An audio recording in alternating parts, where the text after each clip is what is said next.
Bueno, el tema que nos reúne hoy es Rusia, ya que próximamente Rusia va a realizar el Mundial de Fútbol. Vamos a conocer su historia, su desarrollo y cómo se convirtió en lo que es hoy, en una superpotencia mundial. Y para eso hay que hablar de historia. Entonces vamos a referirnos de cómo se desarrolló y cómo creció este país. Entonces vamos a empezar con Iván. Iván el Terrible fue el primer zar que empieza a expandir el territorio desde Europa hacia el continente asiático, hasta llegar hasta el Océano Pacífico. Entonces Iván el Terrible le declaró la guerra a varias superpotencias de la época, a varios imperios, como el imperio mongol, el imperio chino y el imperio japonés, y poco a poco fue anexando territorio. Al morir Iván empieza una generación de otros zares, de los Pedro, de los Alexander, que fueron agrandando aún más el territorio y anexando más poder hacia lo que en el futuro se iba a conocer como una potencia mundial. Entonces esto conlleva a diferentes guerras, pero los zares eran poderosos, fuertes. ¿Pero quiénes son los zares? Los zares son los reyes. Eso traduce a un personaje que le va a dar el poder a este territorio. Entonces llega los siglos XV, XVI, XVII y XVIII y Rusia cada vez es más y más poderosa, pero es un país pobre. ¿Por qué? Porque solamente depende de la agricultura. Lastimosamente este país durante este periodo, largo periodo, no desarrolló una revolución industrial como la tenía Inglaterra, Francia, Alemania y los mismos Estados Unidos. Entonces ellos pecan en ese sentido, hasta que en el siglo XIX llega en la última generación de los zares, los Romanov. Entonces Rusia había extendido tanto su territorio que llegó hasta América, hasta la península de Alaska. Entonces, ¿qué hizo la familia Romanov o los zares de Romanov? Entonces lo que hicieron fue, lo primero malo que hicieron, mejor dicho, fue vender la península de Alaska. O sea que Rusia había llegado a América, pero se la vendieron ¿a quién? A los Estados Unidos por 7.2 millones de dólares a mediados del siglo XIX. Entonces ahí empieza como la decadencia de por qué Rusia empieza a perder ese poder, o más bien los zares. Entonces a finales del siglo XIX llega el último de los zares, se llama Nicolás II. Nicolás II es un zar borracho, que le gustan los viajes, que le gustan las mujeres, que no tiene esa configuración de lo que es el poder, de lo que es un rey, de lo que es la historia de Rusia, y lo que hace es una decadencia total. Entonces el hijo, el heredero, el único hijo que tiene hombre, porque tiene 4 mujeres hijas, nace enfermo, tiene hemofilia. Entonces es una enfermedad que usted con cualquier herida, cualquier accidente que tenga, se puede desangrar, se puede morir. Entonces a la familia Romanov llega un personaje bastante siniestro, que es Rasputín. Alexandra, que es la esposa del zar, acoge a Rasputín, ya que es un chamán, un personaje que tiene varios menjurjes, que lo que hace es aparentemente sanar la herida o la enfermedad que tiene Alexander, el heredero. Pero esto hace encerrar a la familia, y afuera la gente está inconforme con el último zar, con Nicolás. ¿Por qué? Porque sencillamente no le está invirtiendo a lo que es el país, al desarrollo del país, y todos los impuestos, todo el dinero que acoge la familia zarista, se la toma, se la bebe, los viajes más la enfermedad de su hijo. Entonces surgen dos personajes, que es Lenin y Trotsky. Lenin y Trotsky nacen en Rusia, lógicamente, pero se desarrollan intelectualmente en Alemania, y allí aprende toda la corriente socialista, comunista, marxista que había nacido en este país, en Alemania. Esos ideales se lo traen aquí, o allá más bien, a lo que es Rusia, y se lo traducen o se lo transmiten a los campesinos. Hacen una marcha, y eso se llama en 1905 una marcha de campesinos que se va a San Petersburgo, que es la capital de Rusia en aquella época. Al llegar al palacio donde está el zar ordena disparar, y eso se llama el Domingo Sangriento, donde mueren muchísimos campesinos. Aquí un paréntesis pequeñitos, más o menos algo parecido a la masacre de las bananeras, que la senadora Cabal dice que no fue cierto y que fue un mito. Fue algo muy parecido, donde el gobierno ordena disparar a los campesinos y hay muchísimos muertos. Gracias a María Cano, las mujeres hoy en día en Colombia tienen muchísimos derechos, gracias a María Cano, no a la señora Cabal. Seguimos. Entonces, debido a esto, los campesinos y cada una de las circunstancias de Rusia cada vez empeoran porque los campesinos, los obreros y demás personas no están conformes con el zar. Nicolás entonces lo que hace es perseguir a Lenin y Trotsky. Huyen, pero regresan para conformar una coalición bien fuerte para derrotar al zar. Y efectivamente lo hacen en el mes de octubre de 1917. En la Revolución de Octubre tumban al imperio zarista y asumen la presidencia de los bolcheviques, o sea, el primer país socialista del mundo.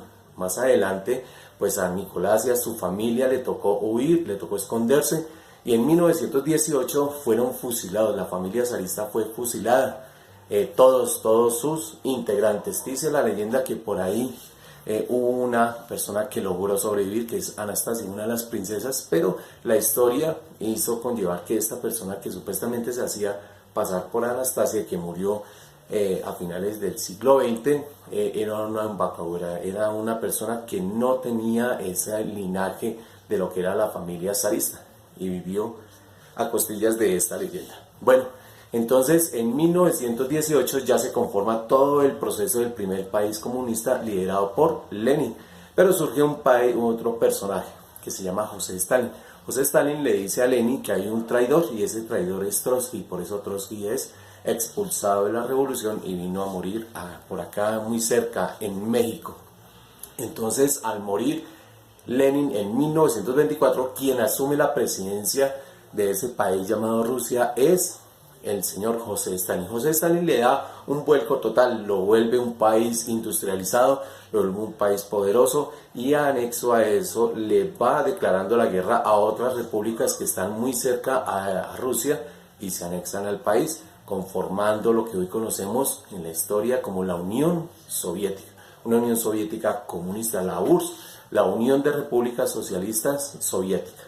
Entonces cada vez era más poderoso este ejército, pero también, alterno a eso, Rusia o la Unión Soviética participan de la Primera y de la Segunda Guerra Mundial, sobre todo en esa Segunda Guerra Mundial que los rusos, la Unión Soviética, que los soviéticos con ayuda de los Estados Unidos e Inglaterra le ganan esa guerra a Hitler entre 1939 y 1945. Entonces Rusia o la Unión Soviética con los Estados Unidos se convierten en las dos superpotencias mundiales, pero también dividen el mundo en dos, en comunistas y en capitalistas. Entonces Stalin lidera todo este proceso hasta 1957, cuando Stalin muere y surge en la palestra de esa línea de sucesión Nikita Khrushchev. Nikita Khrushchev se destaca en la historia porque estuvo a punto de declararle a Estados Unidos la primera guerra nuclear, por allá en el año de 1962, en la crisis de los misiles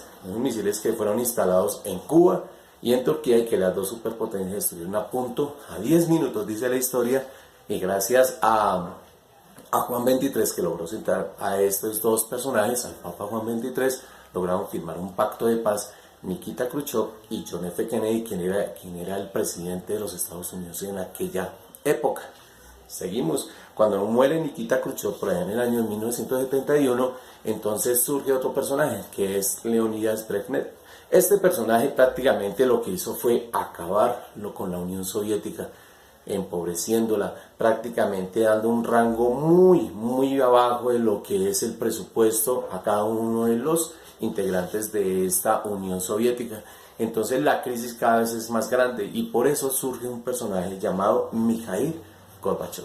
Por allá en el año de 1982, Mikhail Gorbachev gana las presidenciales y empieza a hacer un pacto económico que se llamó la perestroika. La perestroika significa el cambio, y ese cambio lo hizo con ayuda de los Estados Unidos, ya que estaba de presidente Ronald Reagan en aquella época. Entonces se firmó un pacto donde se dijo que el comunismo se acababa.